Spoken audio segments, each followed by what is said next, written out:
नमस्कार, आप देख रहे हैं आवाज न्यूज। मैं हूं वीना सिंह। सरगुजा जिले में मानव तस्करी रुकने का नाम नहीं ले रही है। आए दिन सरगुजा संभाग से नाबालिग बच्चियों को बहला फुसलाकर नौकरी लगवाने के नाम पर दूसरे राज्यों में ले जाया जा रहा है। ऐसा ही एक मामला सामने आया है, जहां गांधीनगर पुलिस ने 3 नाबालिग लड़कियों को तस्करों के पास से बरामद कर उन्हें चाइल्ड लाइन को सौंप दिया है।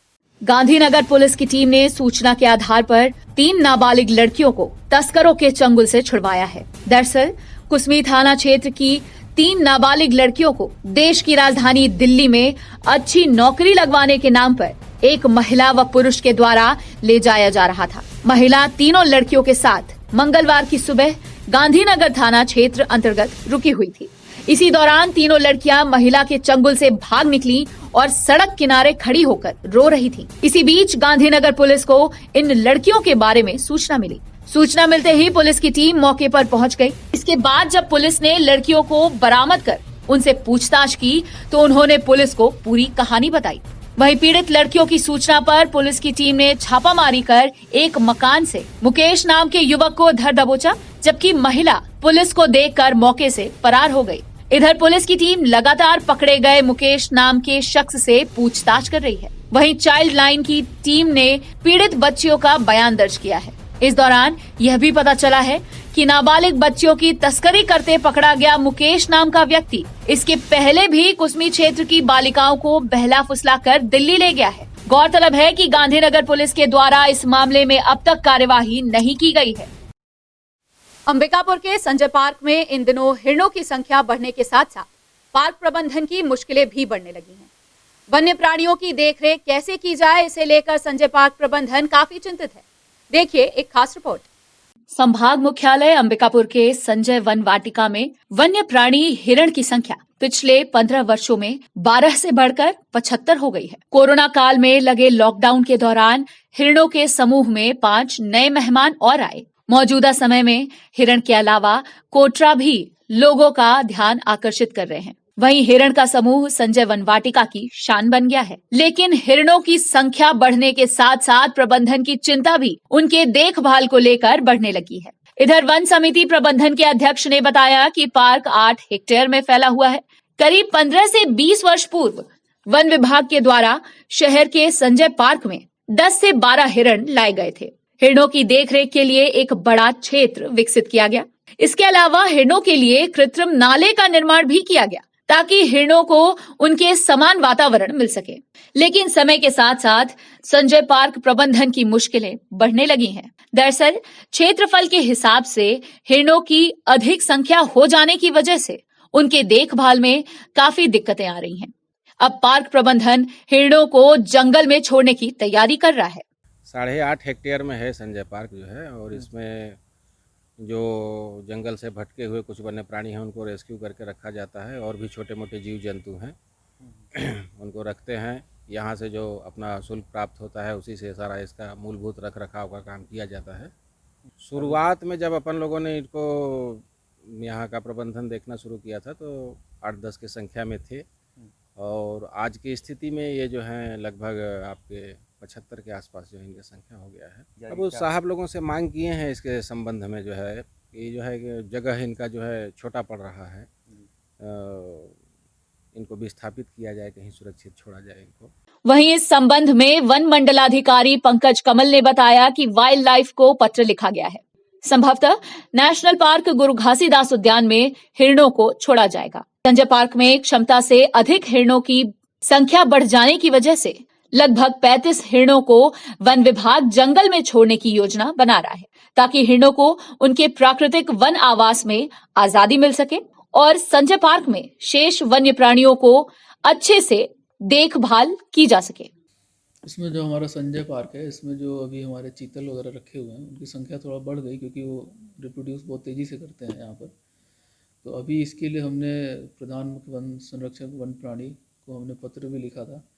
तो उसके तारतम्य में अभी गुरु घासीदास वाले जो उद्यान है वहाँ पर उनको छोड़ने के लिए कार्रवाई की जा रही है, और जल्दी निकट भविष्य में उनको वहाँ पे छोड़ा जाएगा। छोड़ने के लिए क्योंकि हमारी जो कैपेसिटी है वो कैरिंग कैपेसिटी से ज़्यादा हो रहे हैं यहाँ पर, तो इसलिए उनको संभालना मुश्किल है, और इसलिए उनको वहाँ पर छोड़ा जाएगा। लिहाजा वक्त गुजरने के साथ साथ पार्क में हिरणों की संख्या भी हर वर्ष बढ़ती जा रही है। मौजूदा समय में 75 से अधिक हिरणों और चीतल की संख्या पहुंच चुकी है। हिरण और चीतल पार्क की शोभा भी बढ़ा रहे हैं। आज भी लोग हिरण और चीतल को देखने के लिए संजय पार्क में पहुंच रहे हैं। बहरहाल, लोगों के मनोरंजन के बीच वन विभाग के इस फैसले से पिंजरे में कैद हिरणों को लंबे वक्त के बाद ही सही आजादी जरूर मिलेगी। अंबिकापुर से आवाज डेस्क की रिपोर्ट। समय के साथ साथ वन विभाग भी हाईटेक होते जा रहा है। इसका अंदाजा इस बात से लगाया जा सकता है कि कोरिया जिले में वन विभाग के द्वारा कई जगहों पर ऑटोमेटिक बूम बैरियर लगवाया गया है। एक तरफ जहां सुरक्षा की दृष्टि से बैरियर काफी कारगर साबित हो रहे हैं, तो वहीं दूसरी ओर रात के दौरान सफर करने वाले राहगीरों के लिए मुसीबत भी बन गए हैं।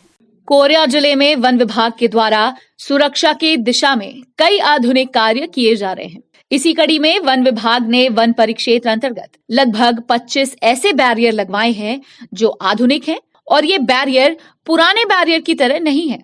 दरअसल सुरक्षा को ध्यान में रखकर वन विभाग के द्वारा गुरु घासीदास राष्ट्रीय उद्यान सहित कई जगहों पर ऑटोमेटिक बूम बैरियर लगवाया गया है।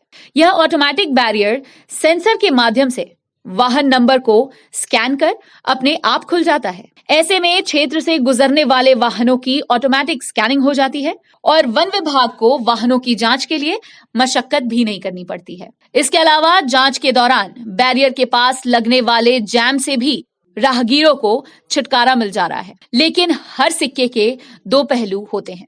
इसी तरह इस बैरियर का भी एक और पहलू है। दरअसल यह बैरियर सुबह और शाम तक ही ऑटोमेटिक रहता है, लेकिन देर रात होते तक यह मैनुअल हो जाता है। वहीं देर रात वन कर्मचारियों के बैरियर पर तैनात नहीं होने की वजह से बैरियर को खोलने में काफी दिक्कतें होती हैं, या फिर बैरियर खुलता ही नहीं है। ऐसे में रात के दौरान सफर करने वाले राहगीरों सहित आसपास के इलाके में रहने वाले ग्रामीणों को काफी दिक्कतों का सामना करना पड़ता है। आपका नंबर प्लेट स्कैन करके ऑटोमेटिक ओपन हो जाता है और दूसरा ये मैनुअल से भी ऑपरेट होगा और हाईटेक सिस्टम है। कैमरे के साथ में इसका काम करने का ये ऑटोमेटेड बूम बैरियर बोला जाता है। वन विभाग के लगभग सारे जगह में ये काम चल ही रहा है इसी का। अभी तक के 25 जगह में लग चुका है और टाइगर रिजर्व में अचानक मार्ग पे लगा है और यहाँ दूसरा है उद्यान में। टूटा डांट से आ रहे हैं। कहाँ जा रहे थे? छुलादर। कौन से रूट से जा रहे हैं आप लोग? ये रामगढ़। अच्छा, अभी कहाँ पर रुके हैं आप लोग? मिंड्रा गेट। कौन सा गेट? मिंड्रा गेट की सोनहत का गेट। तो यहाँ पर क्या होता है? हम जानकारी हमको है ही नहीं है। एंट्री करवा के जाने देते हैं और शाम को तो बंद हो जाता है, फिर कैसे करोगे आप लोग? रुक जाएंगे, लेट हो जाएगा। अभी जो पुराना जो था पहले खोलने का तरीका था, हाथ से खोलते थे। अब नए तरीके से ये जो हाईटेक गेट जो बैरियर बना हुआ है, इसमें सेंसर वगैरह लगा हुआ है और ये ऑटोमेटिक मतलब ये नंबर के द्वारा खुलता है फिर बंद हो जाता है। इसकी टाइमिंग है सूर्योदय से पहले, सूर्यास्त के बाद। खबरों का सिलसिला जारी रहेगा। लौटते हैं एक छोटे से ब्रेक के बाद।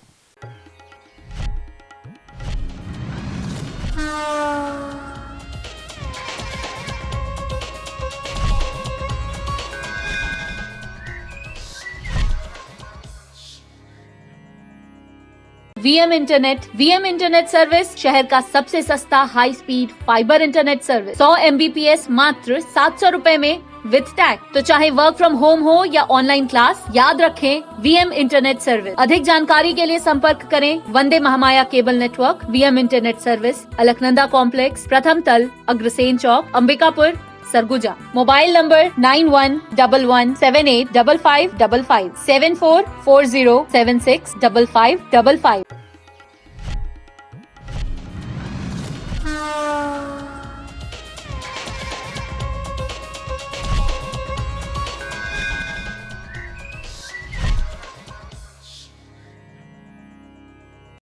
ब्रेक के बाद आपका स्वागत है।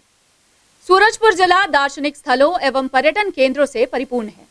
जिले में 2 दर्जन से अधिक दार्शनिक व पर्यटन स्थल हैं, लेकिन ये सभी अपने विकास की बाट जोह रहे हैं। प्रशासनिक उदासीनता के कारण दार्शनिक एवं पर्यटन स्थल अपनी पहचान खोते जा रहे हैं।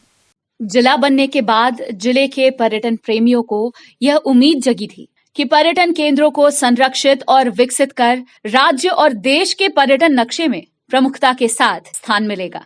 लेकिन प्रशासनिक स्तर पर पर्यटन विकास के क्षेत्र में अपेक्षित पहल नहीं किए जाने से जिले के पर्यटन केंद्रों की चमक फीकी पड़ती जा रही है। यदि पर्यटन केंद्रों की देखरेख और सुविधा विस्तार की कार्य योजना बनाकर कार्य किया जाए तो सूरजपुर जिला पर्यटन के क्षेत्र में अलग पहचान बना सकता है। बात करें सूरजपुर जिला मुख्यालय से 40 किलोमीटर की दूरी पर स्थित ओड़गी विकास खंड के ग्राम पंचायत टमकी में स्थित लफरी घाट नदी, जो आजकल पर्यटकों के लिए सबसे जाना पहचाना, सुगम और मनोरम स्थल बना हुआ है।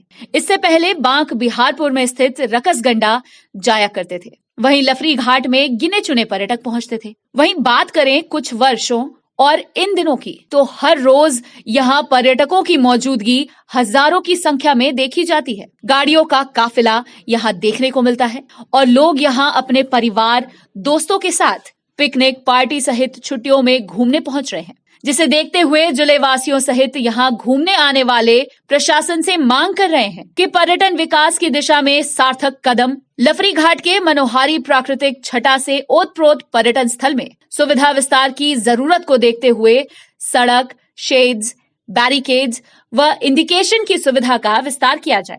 वहीं फॉरेस्ट अधिकारियों का कहना है कि लफरी पर्यटन स्थल की लोकप्रियता और यहाँ आने वाले पर्यटकों की बढ़ती संख्या को देखते हुए जल्द ही पर्यटन की दृष्टिकोण से यहाँ तमाम सुविधाएं विकसित की जाएंगी, जिसकी यहाँ जरूरत है। पर्यटन विकास की हर संभावनाओं के लिए कार्य किए जाएंगे। हम लोग 3 फैमिली यहाँ पे आए और फर्स्ट एक्सपीरियंस है हमारा ये।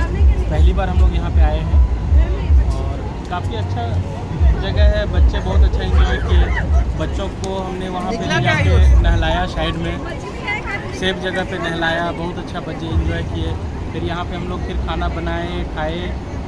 यहाँ के जो चट्टानें हैं काफ़ी साफ़ सुथरी और सबसे बड़ा एडवांटेज यहाँ का जो पानी एकदम नीट एंड क्लीन है, क्योंकि ये पिकनिक स्पॉट नया डेवलप आई थिंक बहुत ज़्यादा प्रचलन में नहीं था, या तो नया प्रचलन में आया है। इसलिए जो भी हो, पानी यहाँ का बहुत अच्छा है। एटमॉस्फेयर बहुत क्लीन है, बहुत रमणीय वातावरण है। बहुत ही सुंदर जगह है लफरी। हमारे एक मित्र हैं, परिवार के कुछ लोग हैं जो यहाँ पर आए थे। कुछ लोग इसी साल आए थे, कुछ पहले भी आए थे। पर जिस तरीके से नाम ऊपर आता, लगा कि हम लोग एक बार चल के देखते हैं कैसी जगह है। हम लोग कई जगह गए हैं, लेकिन लफरी बहुत ही सुंदर, बहुत ही मनोरम है और बहुत फैला हुआ बना हुआ है। मतलब नेचुरली है सारा कुछ, बहुत फैला हुआ है। और सुविधाएं की बात करें तो ऐसी कोई विशेष ज़रूरत नहीं है, लेकिन अगर कुछ हो जाए तो बहुत अच्छी बात है। साफ़ सफाई भी कहीं ना कहीं ठीक है और नेचर का जो खूबसूरती का जो आनंद बोले ना, बहुत शानदार है, बहुत ही शानदार है।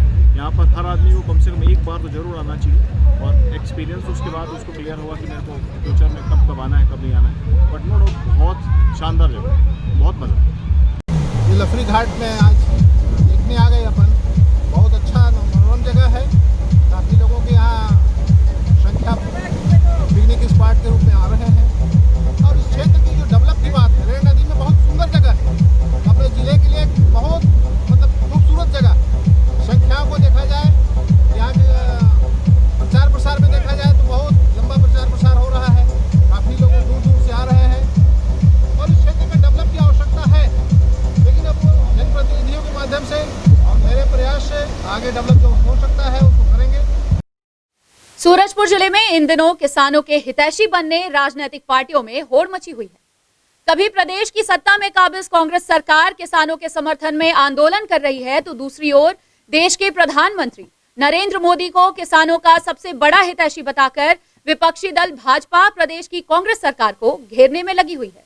प्रदेश भाजपा के आह्वान पर सूरजपुर जिले में भाजपा कार्यकर्ताओं ने कृषि उपज मंडी में पहुंचकर किसानों के समर्थन में आंदोलन किया और भूपेश सरकार के खिलाफ जमकर नारेबाजी की। भाजपा नेता भीमसेन अग्रवाल ने कांग्रेस सरकार पर हमला बोलते हुए कहा कि जिन्हें कभी किसानों से मतलब ही नहीं रहा है, वे आज किसानों के हितों की बात केवल अपने राजनीतिक स्वार्थ के लिए कर रहे हैं। किसानों का रकबा काटकर प्रदेश सरकार किसानों से षड्यंत्र कर रही है, जबकि बारदानों के लिए किसानों को भटकना पड़ रहा है। टोकन के इंतजार में किसान परेशान हैं। किसानों का धान लेकर पैसे के लिए उन्हें रोज घुमाया जा रहा है। वहीं कुछ लोग भ्रम फैलाकर किसानों के हितैषी बनने की कोशिश कर रहे हैं।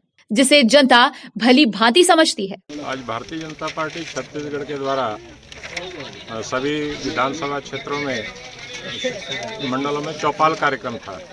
किसानों के बीच में जाना है, किसानों के समस्या से अवगत होना है।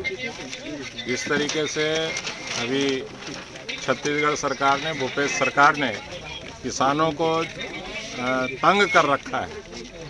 किसानों को टोकन नहीं मिल रहे हैं, कभी कहते हैं बारदाने की कमी है।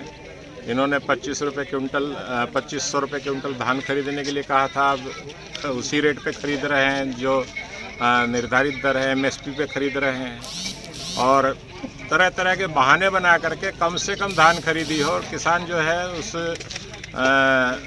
उम्मीद में कि हमारा धान 2500 रुपये क्विंटल बिकेगा, इस उम्मीद में सारे धान को धरे बैठा था। एक तो इन्होंने लेट खरीदी चालू की, और अभी भी किसानों को टोकन नहीं दे रहे हैं, किसानों का धान ठीक से तौला नहीं रहे हैं, ठीक से खरीद नहीं रहे हैं। इन सब बातों की जानकारी लेने के लिए किसानों के साथ पास जाना, किसानों से सारी चीज़ें पूछना और किसानों से बात करके और उसके लिए आंदोलन करना। हमारे धान का पैसा नहीं मिल रहा है।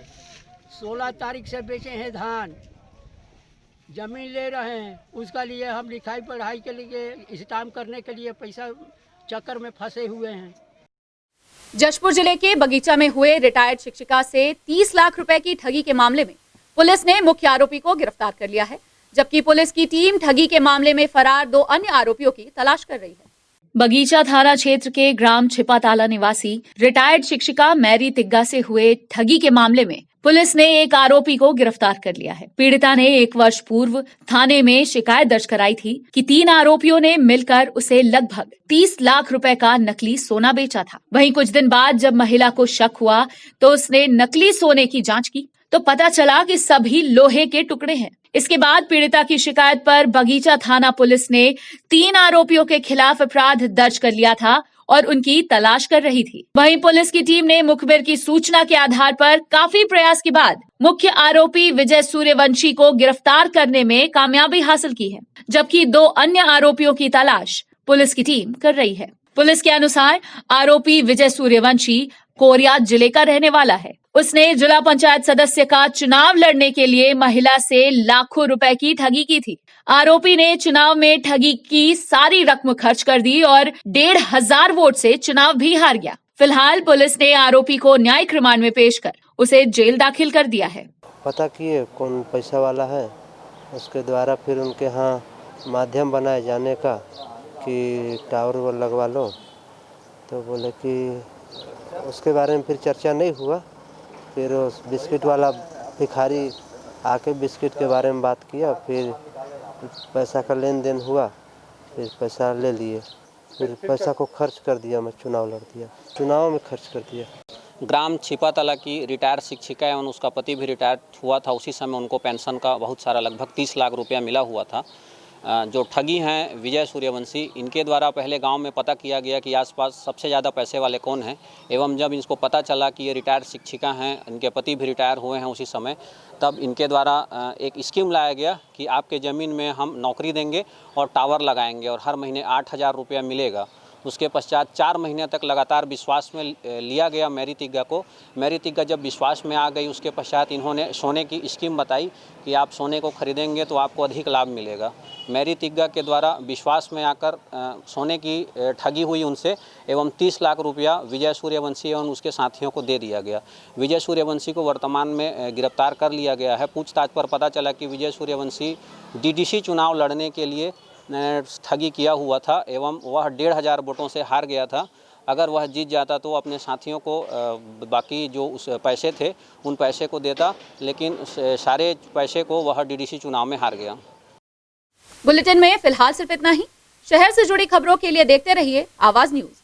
इस न्यूज के स्पॉन्सर हैं VM इंटरनेट, अलकनंदा कॉम्प्लेक्स, प्रथम तल, Agrasen Chowk, Ambikapur, Surguja, Chhattisgarh. VM internet service शहर का सबसे सस्ता high speed fibre internet service. 100 Mbps मात्र 700 रुपए में विद टैग। तो चाहे वर्क फ्रॉम होम हो या ऑनलाइन क्लास, याद रखें VM इंटरनेट सर्विस। अधिक जानकारी के लिए संपर्क करें Vande Mahamaya cable network, VM internet service, Alaknanda complex, प्रथम तल, अग्रसेन चौक, अंबिकापुर, सरगुजा। Mobile number 9111785555 7440765555।